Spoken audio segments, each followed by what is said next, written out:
મિત્રો કેપી કોચિંગમાં આપ સૌનું હાર્દિક સ્વાગત છે। વિદ્યાર્થી મિત્રો આપણે જોઈ રહ્યા છીએ ધોરણ 5 વિષય ગણિત ગમત, જેનું પ્રકરણ 11 પરિમિતિ અને ક્ષેત્રફળ, જેનું આપણને આગળના વિડીયોમાં આપણે મહાવરો 1 અને 2 નું સોલ્યુશન જોયેલું। આજના વિડીયોમાં આપણે કરવાનું છે સ્વાધ્યાય પ્રશ્ન 1, નીચે આપેલી ખાલી જગ્યા પૂરો। પહેલું, 1 ચોસેમી બરાબર કેટલા મિલીમીટર? 1 ચોસેમીમાં આવશે કુલ 100 મિલીમીટર। બીજું, 1 ચો મીટર બરાબર કેટલા ચોસેમી? તો કે 10,000। 3 આવશે 1 ચોકીમી બરાબર 10 લાખ ચોમીટર। 5, નદીનું ક્ષેત્રફળ શેમાં માપવામાં આવે છે? તો કિલોમીટરમાં। 5, 4 મીટર લંબાઈના ચોરસનું ક્ષેત્રફળ, તો ચોકે ચોકે 16 ચોસેમી। 6, 9 સેમી લંબાઈ અને 8 સેમી પહોળાઈવાળા લંબચોરસની પરિમિતિ, તો કેટલી આવશે? 8 દુ 16 અને 9 દુ 18, 6 6 12 13 14 ચોકડો વધી 1 34।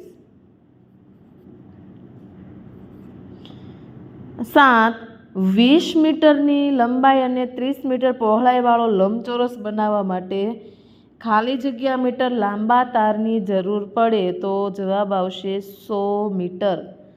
8મું, 15 મીટર લંબાઈ ધરાવતો ચોરસ બનાવવા માટે તો કે 60 મીટર લાંબા તારની જરૂર પડશે। હવે જોઈએ દાખલા નંબર 2। એક ચોરસ કેરમબોર્ડની પરિમિતિ 280 સેમી છે, તો તેનું ક્ષેત્રફળ શોધો। તો કેરમબોર્ડ ચોરસ છે, તો એની કુલ પરિમિતિના છેદમાં એની 4 બાજુ આવશે, તો 280 ના છેદમાં 4, 7 ચોક 28, 70, 70 ચોરસ સેમી। હવે ક્ષેત્રફળ શોધીએ તો લંબાઈ ગુણ્યા લંબાઈ, 70 ગુણ્યા 70, તો કે 70 49 શૂન્ય, તો કે 490 ચોસેમી ક્ષેત્રફળ આપણને મળે છે। દાખલા નંબર 3, 30 સેમી લંબાઈવાળા એક પાતળા તારમાંથી એક આકૃતિ બનાવવામાં આવી છે। જો આકૃતિની લંબાઈ 8 સેમી હોય તો તેની પહોળાઈ કેટલી હશે? આપણે પહોળાઈ શોધવાની છે, તો પરિમિતિ આપી દીધી છે, તો લંબચોરસની પરિમિતિ બરાબર લંબાઈ વત્તા પહોળાઈ વત્તા લંબાઈ વત્તા પહોળાઈ। પરિમિતિ બરાબર 30 બરાબર 8 વત્તા પહોળાઈ વત્તા 8 વત્તા પહોળાઈ, 30 બરાબર 8 ને 8 16 વત્તા 2 ગુણ્યા પહોળાઈ, 16 બાર જતા રહેશે, 30 માઇનસ 16 બરાબર 2 ગુણ્યા પહોળાઈ, બંનેનો બાદબાકી કરતા જવાબ વધશે 16, 16 બરાબર 2 ગુણ્યા પહોળાઈ, તો પહોળાઈ બરાબર 14 ના છેદમાં 2, 7 દુ 14, 2 2 ઉડી ગયા, વધ્યા કેટલા? 7, તો આપણો જવાબ આવશે પહોળાઈ બરાબર આપણને 7 સેમી મળે છે। હવે જોઈએ દાખલા નંબર 4। એક ચોરસ વર્ગખંડની લંબાઈ 24 મીટર છે, તો વર્ગખંડની એક બાજુની લંબાઈ કેટલી હશે?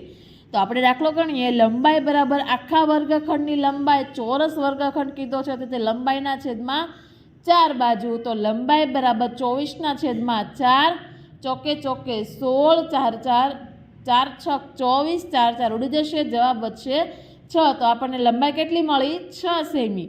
તો નીચે લખીએ તો વર્ગખંડની એક બાજુની લંબાઈ 6 સેમી હશે। દાખલા નંબર 5। પરેશભાઈને તેમના ઘરના એક રૂમમાં ટાઇલ્સ નખાવી છે। ટાઇલ્સની કિનારીનું માપ 25 સેમી છે। તેમના રૂમની લંબાઈ 225 સેમી છે અને પહોળાઈ 200 સેમી છે, તો તેમને કેટલી ટાઇલ્સની જરૂર પડે? તો આપણે આગળના મહાવરો 2 ના વિડીયોમાં આપણે જે દાખલા ગણેલા જે રીતે, તે જ રીતે આમાં આપણે ગણતરી કરવાની છે। પહેલાં તો આ રૂમની આપણને લંબાઈને પહોળાઈ આપી, તો રૂમનું ક્ષેત્રફળ શોધીશું, લંબાઈ ગુણ્યા પહોળાઈ 200 સેમી ગુણ્યા 225 સેમી, ગુણાકાર કરતાં 45,000 ચોરસ સેમી આવે છે। હવે ટાઇલ્સની કિનારીનું માપ 25 સેમી છે, તો ટાઇલ્સનું ક્ષેત્રફળ શોધવા માટે લંબાઈ ગુણ્યા લંબાઈ 25 ગુણ્યા 25, સરવાળો આવશે 625। હવે કુલ કેટલી ટાઇલ્સ જોશે? તો 45,000 ના છેદમાં 625, ભાગ ઉડાડતા જવાબ આવે છે 72 સેન્ટીમીટર, તો તેમને 72 ટાઇલ્સની જરૂર પડે। હવે જોઈએ પ્રશ્ન 6। નીચે આપેલા ટપકાને જોડીને સૂચના મુજબ ટપકાવાળી ડિઝાઇન બનાવો। 4 સેમી 5 સેમી અને 6 સેમી ક્ષેત્રફળવાળી ડિઝાઇન બનાવવાની છે। તો અહીં જો મેં નમૂના પ્રમાણે એક તો બનાવ્યું છે, હાફ હાફ 1, હાફ હાફ 2 અને આ ગણીએ તો 3. આમાં આપણે 5 સેમી ક્ષેત્રફળ છે, આમાં આપણે 4 સેમી છે. જો તમે જોઈ શકો છો, આ 6 સેમીનું છે અને આ 5 સેમીનું છે. હવે પ્રશ્ન 7, નીચે આપેલી જુદી જુદી આકૃતિનું ક્ષેત્રફળ અને પરિમિતિ શોધો. આમાં એનું આપણે ક્ષેત્રફળ આવે છે 27 સેમી, બીનું 34 આવે છે અને સીનું 25 આવે છે. જે સવાલ જોઈએ, કઈ આકૃતિનું ક્ષેત્રફળ સૌથી વધારે છે? તો ઉપર તમે જોઈ શકો છો, સૌથી મોટી આકૃતિ છે આપણી બી. કેટલું આવે છે? તો કે 34 ચોરસ સેમી. બીજું, કઈ આકૃતિનું ક્ષેત્રફળ સૌથી ઓછું છે? તો આકૃતિ આવશે સી. કેટલું છે? તો કે 25 સેમી. નંબર 3, કઈ આકૃતિની પરિમિતિ સૌથી ઓછી છે? તો જવાબ આવશે સી. કેટલી છે? તો એની પરિમિતિ પણ આમાં સરખી જ થશે, 25 સેમી. અને કઈ આકૃતિની પરિમિતિ સૌથી વધારે છે? તો સૌથી વધારે પરિમિતિ આપણને આકૃતિ બીની મળે છે. કેટલી મળે છે? તો કે 34 સેમી. દાખલા નંબર 8, નીચે આપેલી આકૃતિઓને બનાવવા માટે કેટલા લાંબા તારની જરૂર પડે? તો પહેલી આકૃતિમાં આપણને 30 મીટર પહોળાઈ આપી છે, 10 મીટર આપણને લંબાઈ આપી છે. તો લાંબા તારની પરિમિતિ બરાબર લંબાઈ વત્તા પહોળાઈ વત્તા લંબાઈ વત્તા પહોળાઈ. તો 10 + 30 + 10 + 30, 10 ને 10 20, 30 ને 30 60. ટોટલ મારતા જવાબ આવશે આપણને 80 મીટર. તો આપણે નીચે લખીશું, તો લાંબા તારની વાડ બનાવવા માટે 80 મીટર તારની જરૂર પડશે.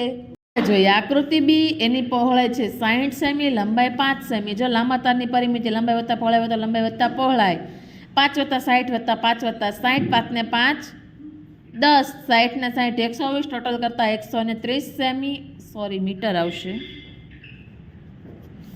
ત્યારબાદ સીમાં 300 મીટર પહોળાઈ છે, 1 મીટર ઊંચાઈ છે, લંબાઈ છે. તો લંબાઈ વત્તા પહોળાઈ વત્તા લંબાઈ વત્તા પહોળાઈ 300 300 600 ને 1 ને 1 2, આપણને ટોટલ જવાબ આવશે 602 સેમી.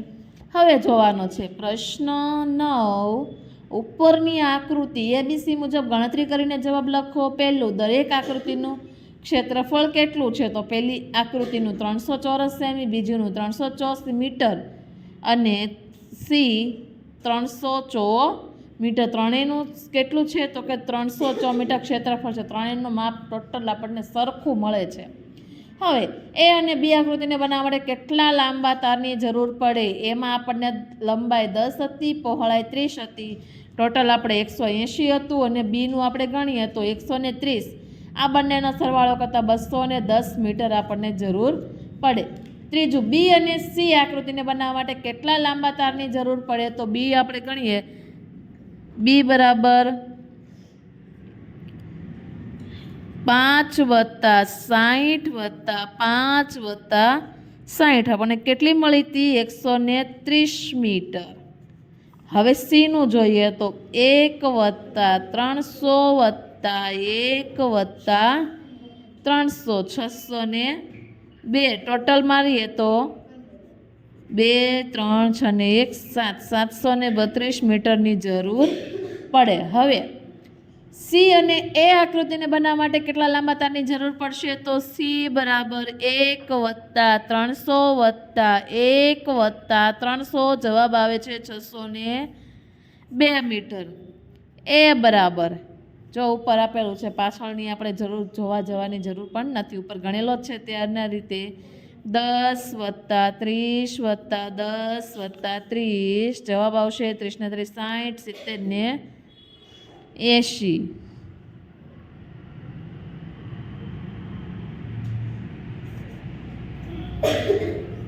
ટોટલ કરીએ 682 મીટર. હવે ત્રણેય આકૃતિમાં કુલ કેટલો તાર વપરાયો છે? તો પહેલી આકૃતિનું 80 આવશે, બીજીનું 130 આવશે, ત્રીજીનું 602, 3 ને 8 11 નો એકડો વધી 1 6 ને 1 7 ને 1 8, જવાબ આવશે 812 મીટર. થેન્ક યુ વિદ્યાર્થી મિત્રો.